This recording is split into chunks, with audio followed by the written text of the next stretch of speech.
L-Unjoni Ewropea kompli tissaħħaħ ir-relazzjoni tagħha mal-Azerbajġan permezz ta' ftehim li se jkompli qarreb liż-żewġ naħat fuq bosta oqsma ekonomiċi.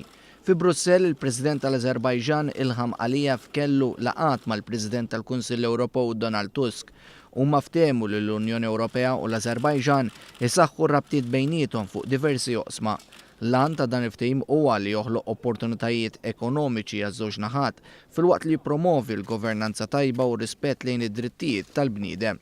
L-Unjoni Ewropea segwiet pajjiżi oħra bħal Malta li kienu minn ta' quddiem li bdew jibnu relazzjonijiet mal-Azerbajġan, pajjiż żgħir iżda b'opportunitajiet kbar, speċjalment fis-settur tal-enerġija.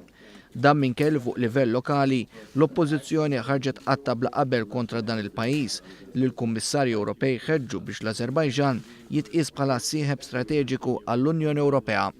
Saħansitra fis-snin li għaddew l-Unjoni Ewropea ffirmat ftehim fuq provvista tal-gass li jiġi mill-Azerbajġan lejn l-Ewropa. Il-ftehim iffirmat dal-aħħar huwa parti minn dak imsejjaħ bħala partnership li l-Unjoni Ewropea trid tibni ma' pajjiżi fil-Lvant u qrib stati membri.